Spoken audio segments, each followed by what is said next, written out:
यह कहा जा रहा है कि चड्ढी वालों को भेजो बॉर्डर पे, चड्ढी वालों को भेज, समझ रहे हैं? इस देश में हिंदू आरएसएस जो कहता है कि गर्व से कहो हम हिंदू हैं, उनको बॉर्डर पे भेजो। ये सिख ये समझा रहे हैं हम लोगों को। यही चड्ढी वाले जब आए सरकार में ना, सरदार भाई लोग जो कह रहे हैं कि चड्ढी वालों को बॉर्डर पे भेजो, और जोगराज सिंह जो कह रहे थे हिंदी माताओं बहनों के साथ दुष्कर्म होता था, हमने बचाया था, तो आपको बता दे रहा हूं, जोगराज सिंह और वो जो बॉर्डर पे भेजने वाले सिख भाई, यही हिंदू, यही चड्ढी वाले आपके लाखों माताओं बहनों के परिवारों को अगर नागरिकता देने का काम किया तो ये चड्ढी वाले किए हैं भाई साहब। बाकी कोई जो आपके साथ खड़े हैं ना, राहुल गांधी, आज तक उसको, उन लोगों को एक नागरिकता नहीं दे पाए, एक सुविधा नहीं दे पाए। लेकिन यह उस संसद में सीना ठोक के यह चड्ढी वाले कहते हैं कि हिंदू, सिख, जैन, पारसी, ईसाई, किसी के साथ अगर इस पड़ोसी राज्यों से में अत्याचार होता है तो हमारा दरवाज़ा खुला हुआ है, आ जाओ, हम स्वागत करते हैं। यह है उन चड्ढी वालों का चरित्र, यह है उन चड्ढी वालों का व्यवहार। आप लोगों को कहने से पहले एक बार सोच लेना चाहिए। अगर इतिहास में आपने कहीं योगदान दिया है तो हमने आपके हजारों माताओं बहनों का लाज हमने भी रखा है, वह इतिहास में होगा। लेकिन जोगराज सिंह हम आज के डेट में करके दिखा रहे हैं। कैसे देखते हैं किसान आंदोलन को, आप क्या कहेंगे? 10 दिन हो गए लगातार रोडों पे किसान अपनी मांगों को लेकर, तो क्या कहेंगे इस पर आप? कैसा आंदोलन मेरे समझ में नहीं आ रहा है। आप लोग इसको आंदोलन क्यों कह रहे हैं भाई? ये अड़हतिया हैं जो धान खरीदने के बाद अब वहाँ से चले हैं। ये पब्लिक जानते हैं क्या कर रही है? आज मैं बैठा था चौराहे पे, चाय पी रहा था, वहीं पान की दुकान थी। पब्लिक जानते हैं क्या सोच रही है? एक बड़े बुजुर्गवार थे, बड़े बुजुर्ग थे, उनकी बातें सुनेंगे तो कान फट जाएगी। आप लोगों को ज़रूर सुनना चाहिए। लोग परसेप्शन बना रहे हैं, लोगों की बात है, आपस की बात मैं बता रहा हूँ कि 62 का चाइना का युद्ध हुआ था, जब देखे थे 62 के चाइना के युद्ध में इसी तरह से कम्युनिस्टों ने पहले माहौल बनाया था इस देश के खिलाफ। एक खड़े उस समय योजना बनाया था, याद कर लीजिएगा, जाके गूगल पे सर्च कर लीजिएगा। पूरे भारत के कम्युनिस्ट, उस समय कम्युनिस्ट बहुत मजबूत थे भारत में, और वह चाइना के साथ थे। और उस 62 के युद्ध में चीन का सहयोग किया गया था भारत में। आज लोग कह रहे हैं कुछ भारत में बड़ा होने वाला है, बहुत बड़ा होने वाला है, उसकी फील्डिंग सजाई जा रही है, उसकी व्यवस्था की जा रही है। इसलिए यह बात क्यों कह रहे थे वो बुजुर्ग, उसके पीछे लॉजिक दिया। मैंने कहा कि आप कैसे इस बात को कह सकते हैं, इतनी बड़ी बात कैसे कह सकते हैं? वह कहे कि सर इसी जनवरी में 62 का युद्ध हुआ था और वही जनवरी आने वाला है। इस समय चीन और भारत दोनों बॉर्डर पे हैं। ये कंडीशन किया जा रहा है। इस भारत को समझना पड़ेगा, इस भारत को जानना पड़ेगा। देखे नहीं है, वह मंच है। उसी मंच से जोगराज ने क्या कहा था, उनको बुलाया गया था कि किसी तरह से हिंदू मुस्लिम को लड़ाया जाए। जोगराज ने कहा कि हिंदू औरतों को ये मुसलमान टके टके पे ले जाते थे, याद है? उसी मंच का वहाँ तालियां बज रही थी। कौन थे ताली बजाने वाले भाई? मेरे बातों का जवाब दे दीजिए। मैं पूछता है भारत, मैं पूछना चाहता हूँ, उस समय जिस समय हिंदुओं को गाली दी जा रही थी और नीचे तालियां बजा रहे थे, वो कौन लोग थे? किसी ने अपोज किया क्या? किसी ने विरोध किया क्या? जाके या केजरीवाल जी, पूरे देश में जितना ये विपक्ष है, किसी ने एक आवाज़ उठाई क्या? क्या हिंदुओं तुम्हारी ज़मीर मर गई है? कितनी बड़े शर्म की बात है।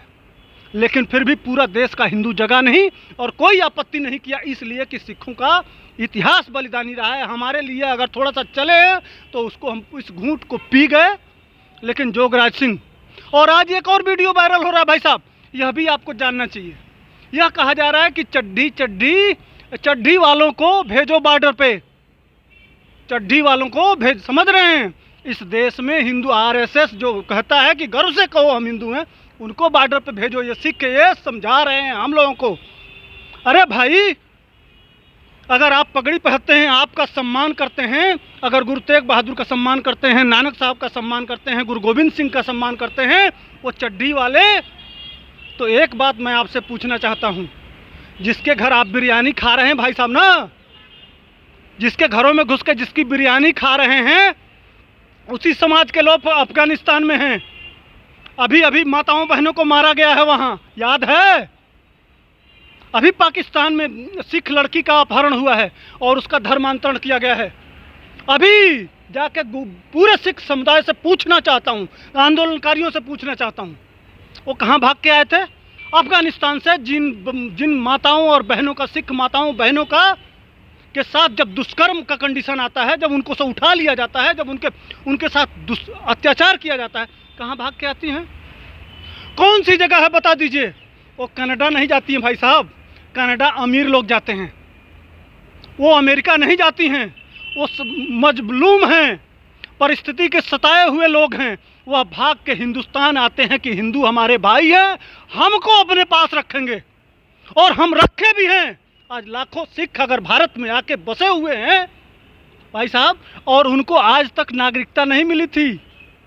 यही चड्ढी वाले जब आए सरकार में ना, सरदार भाई लोग जो कह रहे हैं कि चड्ढी वालों को बॉर्डर पे भेजो, और जोगराज सिंह जो कह रहे थे हिंदी माताओं बहनों के साथ दुष्कर्म होता था, हमने बचाया था, तो आपको बता दे रहा हूँ, जोगराज सिंह और वो जो बॉर्डर पे भेजने वाले सिख भाई, यही हिंदू, यही चड्ढी वाले आपके लाखों माताओं बहनों के परिवारों को अगर नागरिकता देने का काम किया तो ये चड्ढी वाले किए हैं भाई साहब। बाकी कोई जो आपके साथ खड़े हैं ना, राहुल गांधी, आज तक उन लोगों को एक नागरिकता नहीं दे पाए, एक सुविधा नहीं दे पाए, लेकिन यह उस संसद में सीना ठोक के यह चड्ढी वाले कहते हैं कि हिंदू, सिख, जैन, पारसी, ईसाई, किसी के साथ अगर इस पड़ोसी राज्यों से में अत्याचार होता है तो हमारा दरवाज़ा खुला हुआ है, आ जाओ, हम स्वागत करते हैं। यह है उन चड्ढी वालों का चरित्र, यह है उन चड्ढी वालों का व्यवहार। आप लोगों को कहने से पहले एक बार सोच लेना चाहिए, अगर इतिहास में आपने कहीं योगदान दिया है तो हमने आपके हजारे माताओं बहनों का लाज हमने भी रखा है, वह इतिहास में होगा। लेकिन जोगराज सिंह हम आज के डेट में करके दिखा रहे हैं। आप गालियां देते रहिए, आप हमको जो कुछ भी कहते रहिए, लेकिन एक बार यह भी सोच लीजिए, आपको सोचना ही पड़ेगा। और आंदोलन किसानों की बात कर रहे हैं, हाँ, यह फील्डिंग क्यों सजाई जा, क्यों ऐसा हो रहा है, इसको समझना पड़ेगा। बहुत बड़ा कारण है। यह कह रहे हैं, अभी अभी बहुत बड़ा चला है कि जियो का विरोध कर रहे हैं।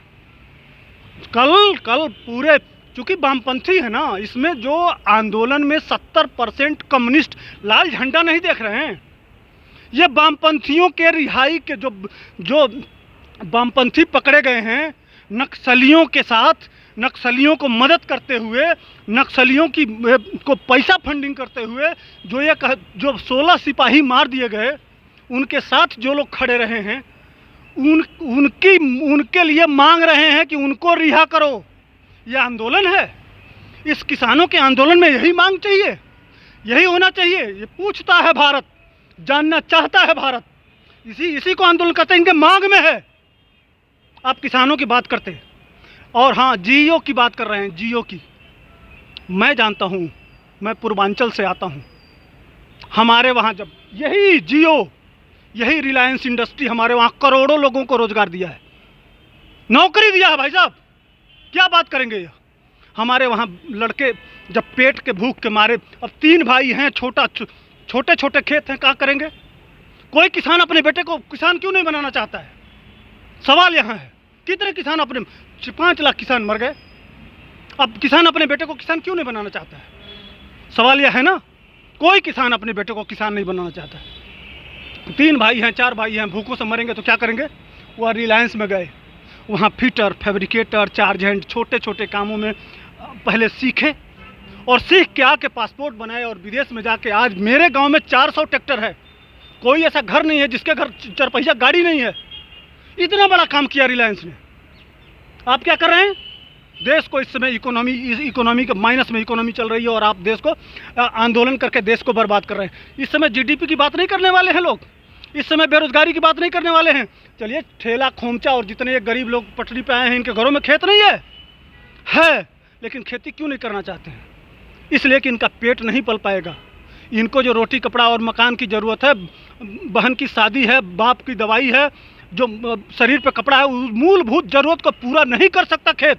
इसलिए मजबूरी में आके यहाँ ठेला खींचने वाला, ठेला वाला अपने बेटे को ठेला वाला बना देता है, लेकिन एक किसान अपने बेटे को किसान क्यों नहीं बनाना चाहता है, सवाल यह है।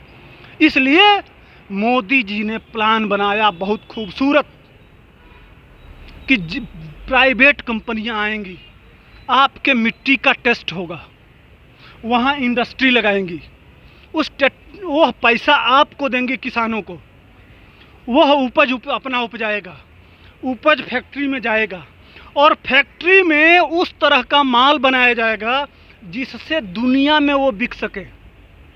भारत के कृषि उत्पाद, गेहूँ, धान, भारत में कोई ऐसा उत्पाद नहीं है जो दुनिया में बिकता हो। भारत में जितनी फसलें बिकती हैं, कोई ऐसी फसल नहीं है जो दुनिया में कंपटीशन में हो। लेकिन मोदी जी उन प्राइवेट पार्टनरों को लाके, किसान, यह व्यवसाय है किसान, वह किसानों को कह देंगे कि अपने खाने भर का अन्न उपजाइए और जो ज़रूरत का जो बाकी शेष ज़मीन है उसमें उस कंपटीशन लायक अन्न उपजाइए। फैक्ट्री में सामान बनाएंगे, वो अमेरिका, यूरोप और हम दुनिया के जो फूड का सेक्टर है उसमें कंपटीशन करने लगेंगे। उससे जो कह रहे हैं 2024 तक हम किसानों का आय दोगुना कर देंगे, वो सपना है उस आदमी का। सर इसमें तो दुगने करने की बात, तो विपक्ष तो कह रहा है एमएसपी आने वाले समय ख़त्म कर दी जाएगी, मंडियाँ ख़त्म कर दी जाएंगी, तो इसमें क्या कहेंगे फिर? विपक्ष तो ख़त्म करने की बात कर रहा है, बिल को विरोध कर रहा है। जो कहाँ लिखा हुआ है कि एमएसपी ख़त्म कर देंगे? एमएसपी ख़त्म करना होता तो 50% एमएसपी, किसान एमएसपी नहीं ख़त्म कर रहे हैं, लेकिन जब फैक्ट्री आ जाएगी, प्राइवेट आ जाएगा, तो ये बिचौलिए जो आढ़तिये बैठे हुए हैं, अब किसान को तो वो अंतर्राष्ट्रीय मार्केट के हिसाब से प्रोडक्शन तैयार होगा ना, उसको तो ये कंपटीशन बीट नहीं कर सकते। ये तो भरोसा में पड़े हुए हैं, हमारे और आपके टैक्स के पैसे, हमारे जेब के पैसे से ये पलते हैं। ये धान गेहूं बेचते हैं जब हम टैक्स देते हैं। इनकी दुकान जो ये बैठे हुए हैं आज दिल्ली को घेरने आए हैं, हमारे और आपके पैसे से पलते हैं।